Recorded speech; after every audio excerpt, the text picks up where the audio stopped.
Nós vamos falar hoje um pouco sobre a sola gratia, né? Então, somente a graça. E vocês vão perceber que a sola gratia e a sola fide, ela está bem próxima uma da outra quando nós falamos no aspecto católico, no aspecto da salvação católica, porque ambos elas surgem para combater quase que o mesmo problema, que é o problema principal das indulgências ali, né? Então, a questão dos méritos, a questão de você poder conquistar alguma coisa com as suas próprias forças. Mas nós vamos tentar olhar nas Escrituras alguns aspectos da graça de Deus, como ela age na nossa vida e como ela influencia, né, a nossa doutrina e deve influenciar a nossa prática diária. Ok? Vamos orar? Senhor, nós te agradecemos, pois o Senhor é bondoso, o Senhor é misericordioso, e nós reconhecemos a Tua graça sobre as nossas vidas. Nós te agradecemos, pois nesta manhã o Senhor renovou as Suas misericórdias sobre nós, e nos dá o privilégio de podermos estarmos reunidos como família Tua, como Teu povo, para aprendermos um pouco mais sobre a Tua palavra. Que o Senhor continue tendo misericórdia de nós e que o conhecimento que adquirirmos hoje possa ser aplicado no nosso dia a dia para honra e glória do Teu nome apenas. Esta é a oração que nós fazemos, em nome de Cristo Jesus. Amém. Meus irmãos, então nós começamos a falar sobre somente a Escritura, onde nós olhamos para a palavra de Deus como a única palavra, né, a única revelação de Deus, e somente dela nós obtemos aquilo que precisamos para a nossa vida, para a nossa salvação, para andarmos em conformidade com a vontade de Deus. Nós falamos sobre a fé, que é apenas através da fé que nós recebemos então a salvação. E o texto bíblico diz que isso não vem de nós, mas vem de Deus, é dom de Deus. E nós precisamos então exercitar a nossa fé para vivermos de acordo com a vontade de Deus. Semana passada nós vimos que só Cristo é o único mediador entre Deus e os homens. Só Cristo é o responsável pela vida, pela salvação, por pagar o preço dos nossos pecados na cruz. E quando nós voltamos hoje os nossos olhos para a sola gratia, nós conseguimos observar aqui uma doutrina que ela é essencial para o funcionamento e o entendimento de uma doutrina sadia e correta. Quando nós olhamos, e nós precisamos revisar isso um pouco, e nós voltamos à aula do Caleb, né, e ele mostrou como funciona o processo de salvação na Igreja Católica. Então, se lembrem que Caleb disse que a salvação é um estado, então você pode estar salvo e você pode não estar salvo. Isso depende de você, isso depende das suas obras.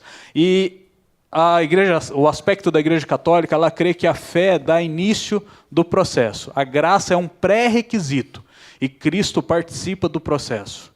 Mas você também é peça-chave nesse desenvolvimento. Sem a sua ação, sem as suas boas obras, você então não consegue, porque eles creem que você precisa ter a fé, mas você também precisa ter as boas obras. E quando nós consultamos, né, católicos por aí, nós ouvimos isso com muita clareza. Nós podemos, uma pergunta bem comum, né, do evangelismo explosivo ele faz, né? Se você chegar hoje no céu e Deus perguntar, por que eu deixo você entrar no meu céu? O que você responde para ele? Normalmente a resposta é, eu fui bonzinho, eu não matei, eu não roubei, eu não adulterei. Porque o aspecto da obra ela tem o mesmo peso do sacrifício de Cristo. E na prática ela acaba ganhando mais força, ela acaba ganhando mais uma dimensão maior do que o que Cristo fez na cruz por nós. A graça, então, ela só é alcançada por meio do mérito. Então você precisa conquistar a graça. Então ela acaba sendo meritória. E Cristo, necessariamente, ele é complementado com o seu esforço próprio. Então este é o aspecto que nós vemos, né, na Igreja Católica na salvação. É assim que eles enxergam, é isso que está escrito nas encíclicas papais, é isso que está escrito nos dogmas da Igreja. Então, o peso ele é dividido. E quando nós olhamos para a graça e nós aplicamos o sola gratia, e muitas vezes nesse processo nós podemos cair na tendência de falar assim, não, o católico não aceita a graça de Deus na vida dele. Para o católico a graça não existe. Mas quando nós olhamos, essa não é a verdade. Esse mito ele não deve ser propagado. Para eles também existe a graça de Deus. Só há uma diferença então entre os protestantes e o movimento ali surgido com Martinho Lutero e a Igreja Católica. O sola. Para nós, só a graça é suficiente e eficaz. Para eles, não. E aqui nós temos uma diferença de graça suficiente e de graça eficaz. Para eles, a graça chega a ser suficiente, pois eles necessitam da graça para que tenham um coração motivado a responder com boas obras para conseguir, então, a salvação. Então, a graça vai ser este propulsor que vai alimentar o desejo deles de fazer boas coisas para conseguir a salvação. Mas quando nós olhamos, no final das contas, ela não é eficaz. Não é só por ela. Ela vai dar o ponto inicial do processo. Ela pode até estar no processo, mas ela não será eficaz. E quando nós pensamos na perspectiva protestante, nós pensamos nessa eficácia. Nós não precisamos fazer nada, nós não precisamos dos méritos para conseguirmos a nossa salvação. A graça de Deus ela é suficiente e ela é eficaz. E isso é algo que nos diferencia, então, do desenvolvimento da doutrina católica, né? O que é graça, então? Jerry Bridges ele define graça como o favor gratuito e imerecido de Deus, demonstrado a pecadores culpados que só mereciam o juízo. É o amor de Deus demonstrado aos não amáveis. É Deus estendendo a sua mão para pessoas rebeldes contra Ele. É interessante, em cada uma das sentenças, nós podemos observar uma coisa se repetindo, né? É a nossa qualificação, é onde nós nos encontramos. Perante a graça de Deus, perante Deus, Deus nos criou a sua imagem e semelhança. Nós, então, pecamos com Adão. Nós vivemos nessa vida de pecado. E aqui, o texto dele, essa definição, ele mostra que nós somos pecadores culpados, que só mereciam um juízo. Essa é a nossa condição sem a graça. Nós somos não amáveis. E nós somos, então, pessoas rebeldes contra Ele. Pessoas que constantemente se dispõem a quebrar o mandamento do Senhor, a nutrir e a construir ídolos no seu coração. Essa é a nossa realidade. Nós somos essas pessoas. E nós precisamos ter uma visão muito clara e muito acurada sobre nós. Você precisa saber quem você é e você precisa saber o mal que habita em você. Porque se nós não soubermos quem nós somos, dificilmente nós olharemos para a graça de Deus como algo suficiente e eficaz. Porque ao olharmos para a graça de Deus, nós vemos essa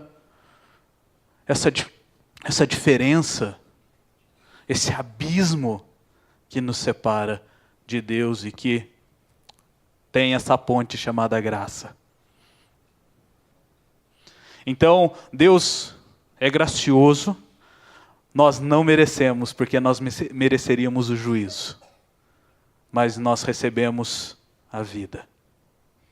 Nós não éramos amáveis, mas Deus, Ele nos ama.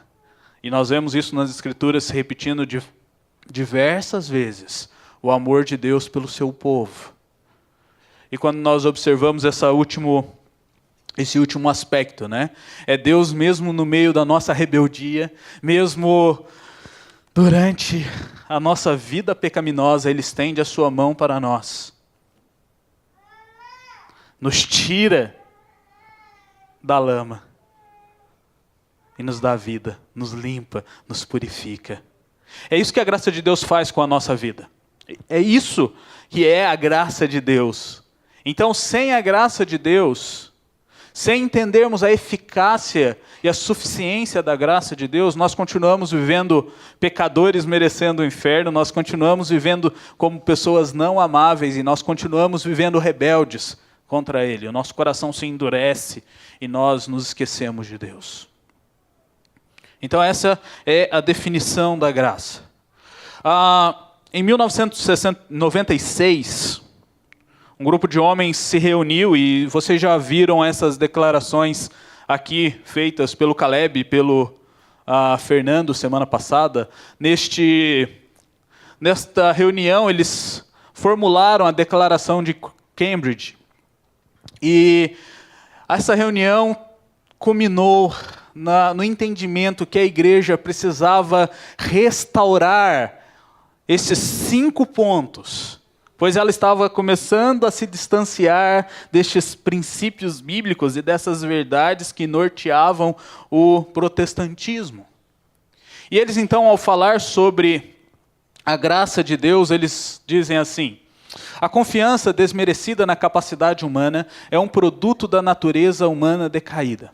Essa falsa confiança enche hoje o mundo evangélico, desde o evangelho da autoestima até o evangelho da saúde e da prosperidade, desde aqueles que já transformaram o evangelho num produto vendável e os pecadores em consumidores, e aqueles que tratam a fé cristã como verdadeira simplesmente porque funciona. Essa declaração é o retrato da nossa sociedade hoje em relação à graça de Deus. Hoje nós olhamos igrejas propagando essa teologia da autoestima, na qual o homem é o centro da adoração, o homem é o centro de conversão de todo o processo da igreja. E você precisa então estar bem consigo mesmo e não bem com Deus para que você se sinta salvo. As igrejas têm colocado essa ênfase na teologia da prosperidade. Vocês escutam muito sobre a teologia da prosperidade aqui e os perigos dela na igreja. E quando nós vemos a teologia da prosperidade, ela simplesmente repete o que estava acontecendo lá nos dias de Martinho Lutero. Porque você precisa então dar para receber. E ele vai trabalhar um pouquinho a ganância do nosso coração, porque você precisa dar para você receber mais do que o que você deu. Então nós vemos que este cenário precisa nos motivar a olharmos então para a sola graça. Por quê? Porque a sola graça, ela faz o contrário desse processo. Esse processo faz calar a doutrina da justificação, a despeito dos compromissos oficiais da nossa igreja. E a sola graça, então, ela reafirma a doutrina da justificação, onde Cristo morreu pelos nossos pecados, nos justificando perante Deus, por Ele mesmo, para Ele e para a glória dEle. Então, diante desse quadro,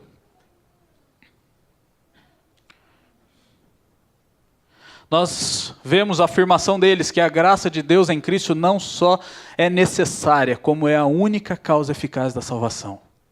Confessamos que os seres humanos nascem espiritualmente mortos e nem mesmo são capazes de cooperar com a graça regeneradora.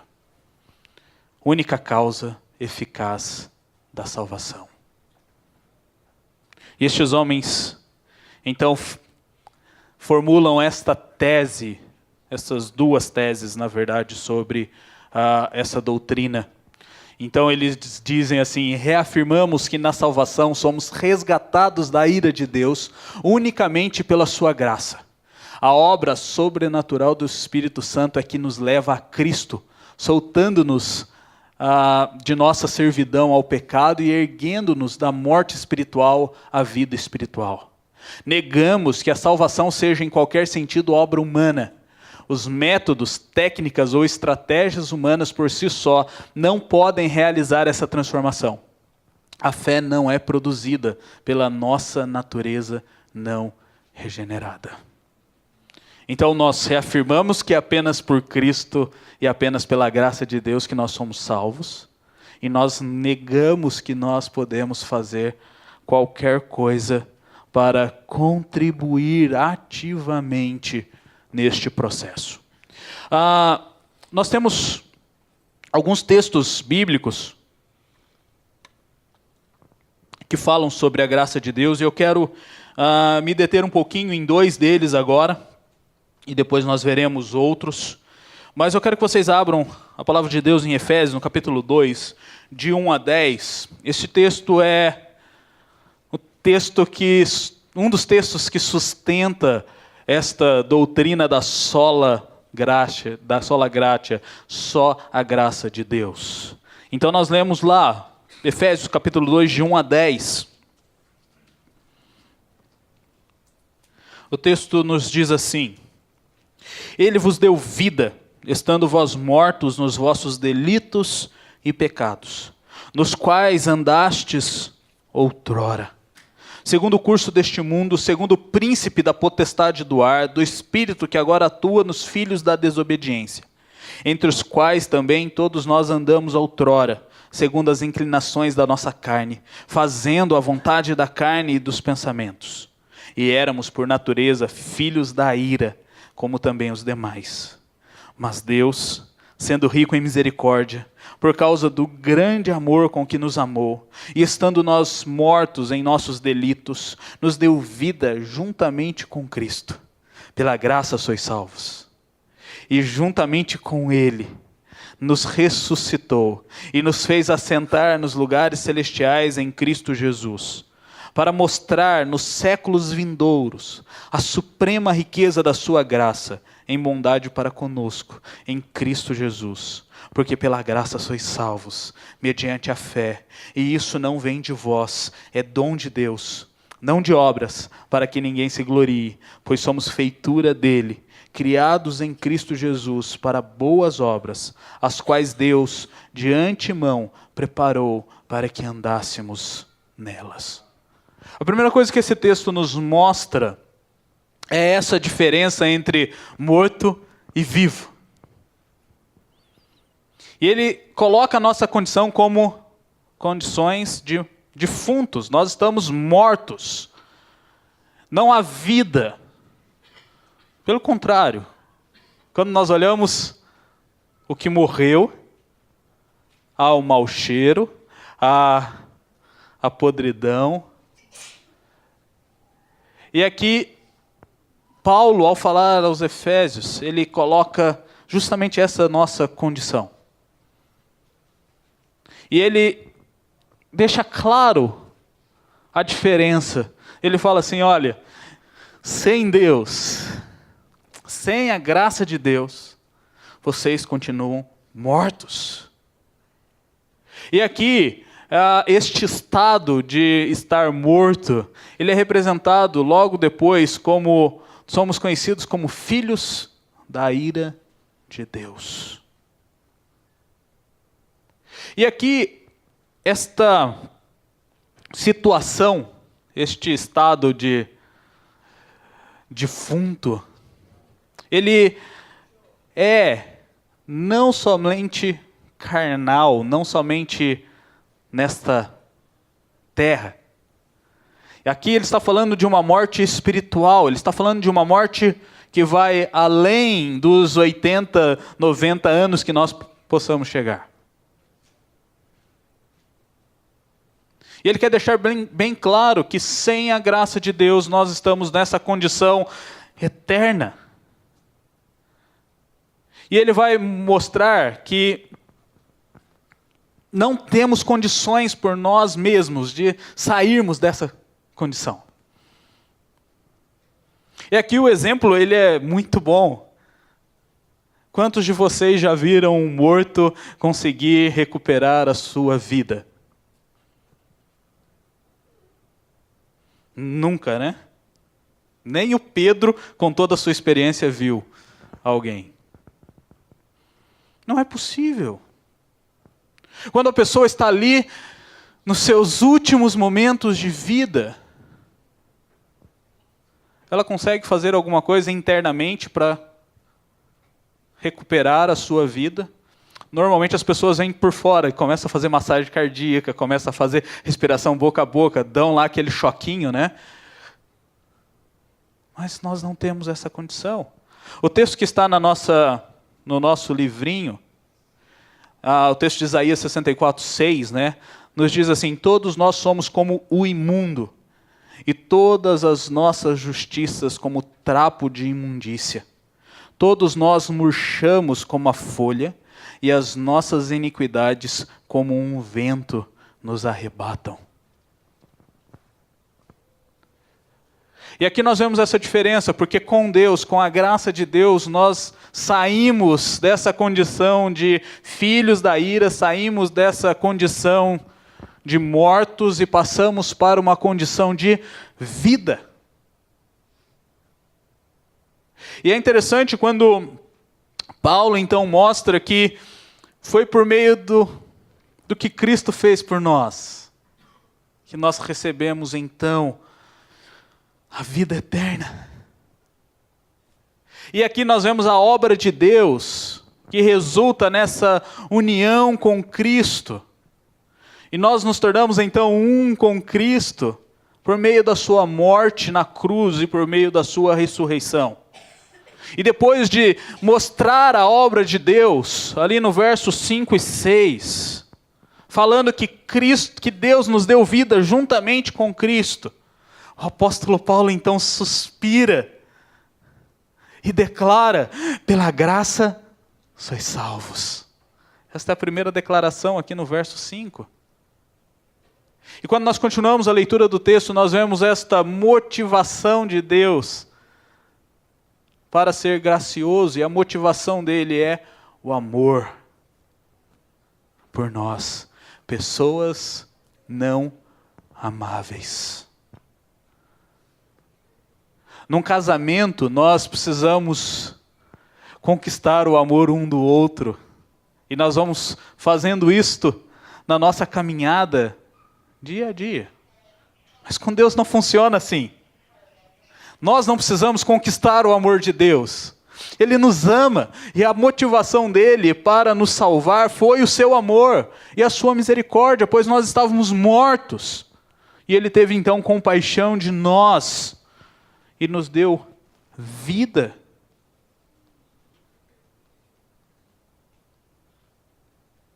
Lá no verso de número 9, Paulo afirma que as nossas obras são incapazes de conquistar a salvação. Não é por obras. Justamente para deixar este ponto claro, ele afirma no verso de número 4, mas sendo Deus então rico em misericórdia, por causa do seu grande amor com que nos amou, ele nos dá a vida. E nós olhamos então o propósito de Deus para nos salvar, para nos dar a vida. E esse propósito ele se encontra a partir do verso de número 7. Ele diz: para nos mostrar nos séculos vindouros a suprema riqueza da graça, em bondade para conosco em Cristo Jesus.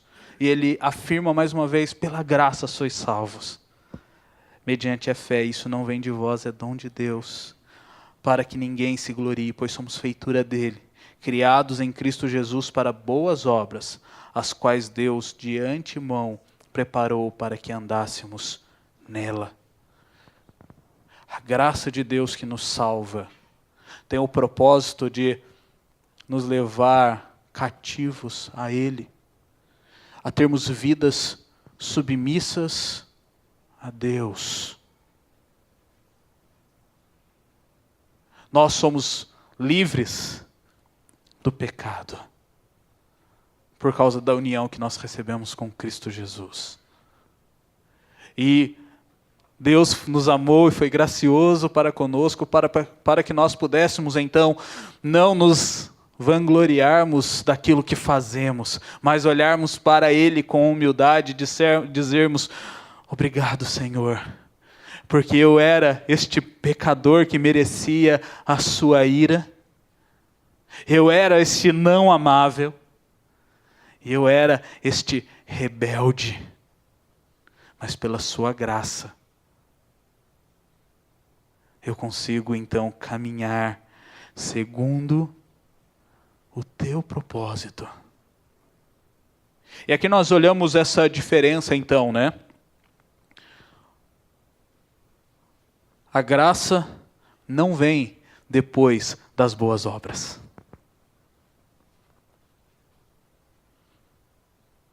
As obras vêm depois da graça.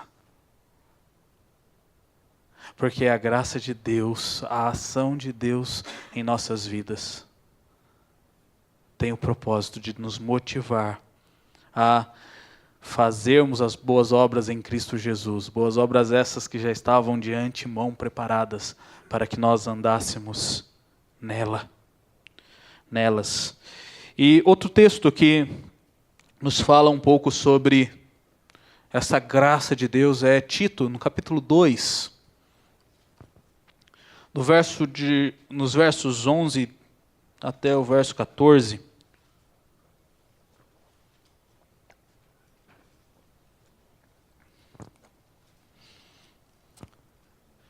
Tito, capítulo 2, de 11 a 14.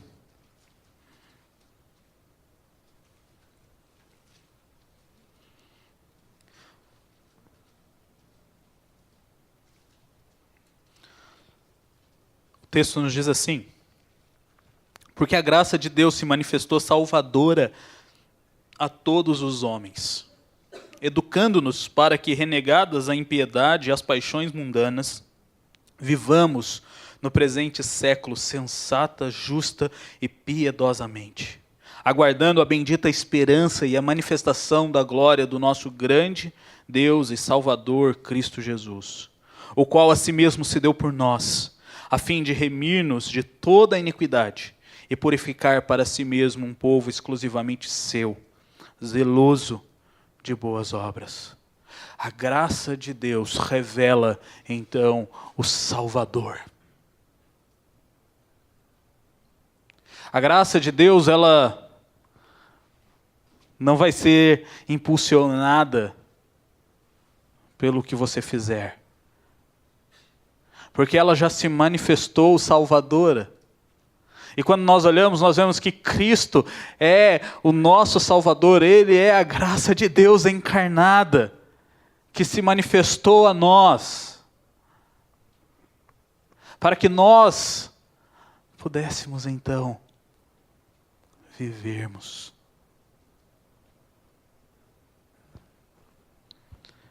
A graça salvadora se manifesta em Cristo.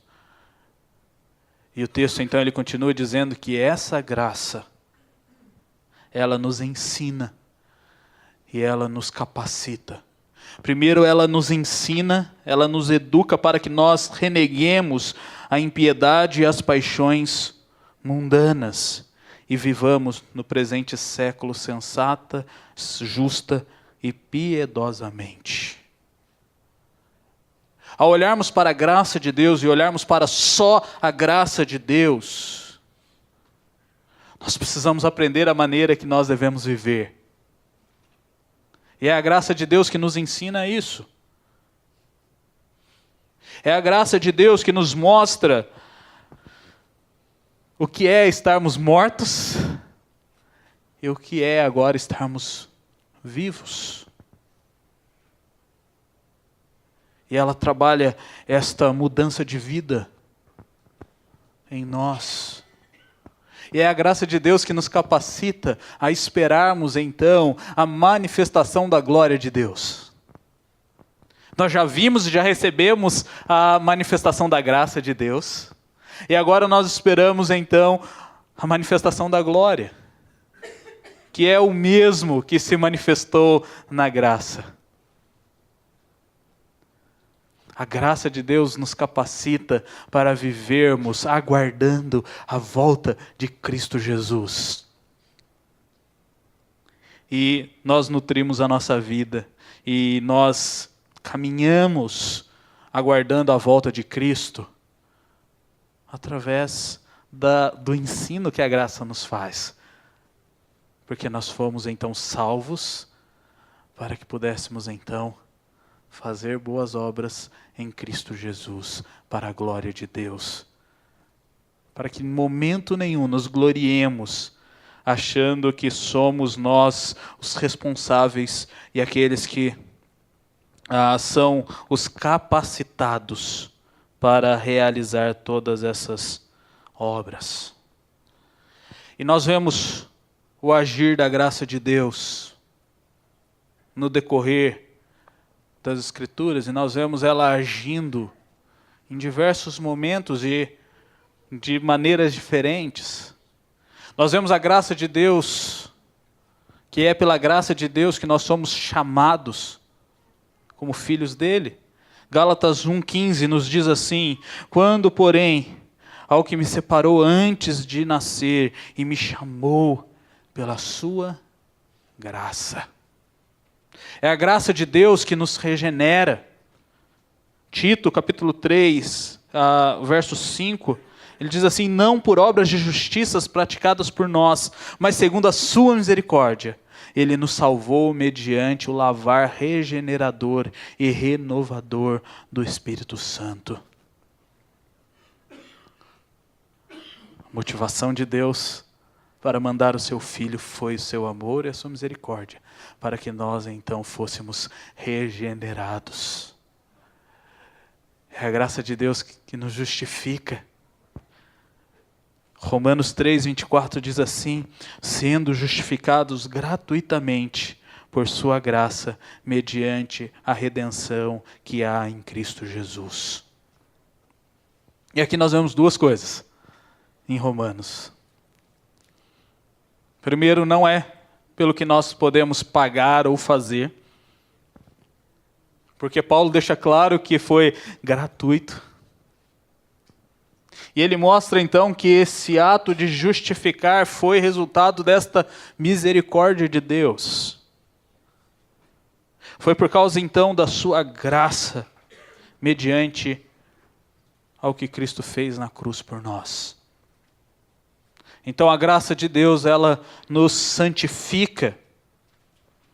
E Hebreus 13, versos 20 a 21, dizem assim esses versículos: ora, o Deus da paz, que tornou a trazer dentre os mortos a Jesus, nosso Senhor, o grande pastor das ovelhas, pelo sangue da eterna aliança, vos aperfeiçoe em todo o bem, para cumprirdes a sua vontade, operando em vós o que é agradável diante dele por Cristo Jesus, a quem seja a glória para todo o sempre.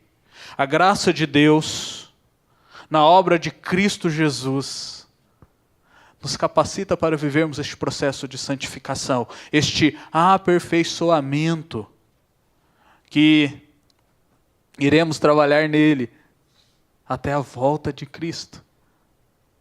Para que então Deus conclua este processo que Ele começou em nós. E a graça de Deus então, ela preserva o ser humano, preserva o seu Filho. E 1 Pedro nos diz isso. Bendito Deus e Pai de nosso Senhor Jesus Cristo, que segundo a sua muita misericórdia, nos regenerou para uma viva esperança, mediante a ressurreição de Jesus Cristo dentre os mortos, para uma herança incorruptível, sem mácula e imarcessível, reservada nos céus para vós outros, que sois guardados pelo poder de Deus, mediante a fé, para a salvação preparada para revelar-se no último tempo. É a graça de Deus que nos preserva enquanto aqui vivemos, enquanto aqui peregrinamos. E a ideia é que aqui nós vemos esta perseverança de Deus agindo nas nossas vidas, cuidando de nós e nos dando aquilo que nós precisamos para alimentarmos a nossa esperança da volta de Cristo e para vivermos voltando os nossos olhos para este fato que irá acontecer. Nós precisamos, meus irmãos, da graça para nos perdoar, para nos converter a Deus, para curar o nosso coração corrompido e nos fortalecer em tempos de tribulação e conflito espiritual. Somente por meio da graça gratuita e soberana de Deus, nós podemos ter um relacionamento salvífico com Ele.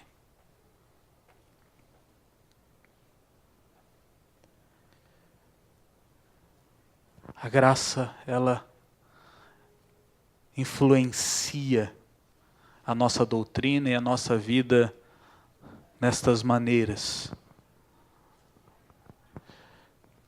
Nós afirmamos que não está em nós a capacidade de nos salvarmos. Nós afirmamos que nenhuma obra nossa contribuiu para a nossa salvação. Com a graça de Deus, nós contradizemos a religião interesseira, que precisa então dessa moeda de troca. Nós negamos que qualquer pessoa mereça ser salva. Nós rejeitamos qualquer acréscimo para se garantir a salvação além da graça de Deus. Nós afirmamos que a salvação não acontece quando nós entregamos nossa vida a Cristo, mas quando o Espírito Santo gratuitamente nos entrega a vida verdadeira na conversão. E nós passamos a considerar a centralidade da graça de Deus tanto na salvação como na santificação. E ela vai resultar então em toda a glória sendo dada somente a Deus. Só a graça. Sem a graça estaríamos mortos. Mas pela graça nós estamos vivos. Sem a graça estaríamos condenados à morte eterna. Mas pela graça nós recebemos gratuitamente o dom da vida eterna. Então, neste livro aqui, Lei e Graça, ele tem uma frase que diz assim: o crente em Cristo vive tão somente pela graça, sua salvação é pela graça e sua vida é pela graça. Que nós possamos compreender isso e que nós possamos viver de maneira humilde na presença do Senhor, reconhecendo o que Ele fez por nós, sabendo que nós não poderíamos fazer.